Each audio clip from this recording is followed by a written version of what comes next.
সাল 2026, ফ্লোরিডা স্টেটের টাম্পা শহর। দুজন বাংলাদেশি পিএইচডি স্টুডেন্ট জামিল আহমেদ লিমন এবং নাহিদা সুলতানা বৃষ্টি এপ্রিল 16 তারিখের পর হঠাৎ করে তারা দুজন নিখোঁজ হয়ে যায়।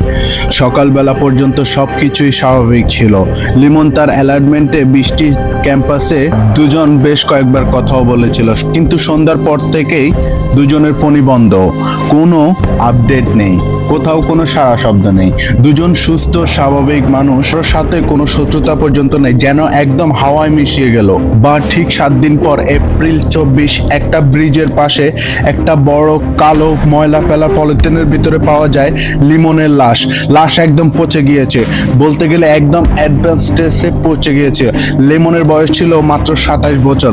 সে পড়ছিল জিওগ্রাফি। এক বুক স্বপ্ন নিয়ে 8000 মাইল গিয়েছিল পড়াশোনা করতে। সেখানে বাংলাদেশের কমিউনিটি হিসাবে পরিচিত হয় বৃষ্টির সাথে। বৃষ্টিও সেখানে পিএইচডি স্টুডেন্ট ছিল।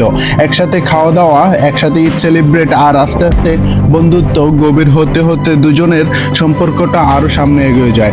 দুজনের পরিবার পর্যন্ত জানতে পারে তারা ভবিষ্যতে বিয়ে করার কথা চিন্তা করছে। একদম পারফেক্ট সাজানো গোছানো ফিউচার। বাট হঠাৎ করেই দুজনেই একসাথেই নিখোঁজের 7 দিন পর লিমনের লাশ পাওয়া গেলেও বৃষ্টি আজও নিখোঁজ।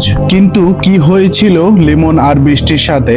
কে ছিল সেই পার্সন আর যে 8000 দূর দেশে এই দুজন বাংলাদেশের জীবন এইভাবে শেষ করে দিল? কেন কেউ তাদের দুজনকে এত নৃশংসভাবে শেষ করে দেবেন?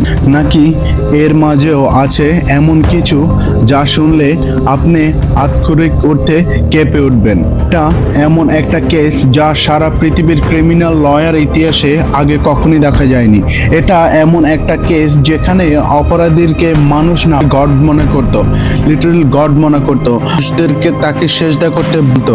Welcome to the show.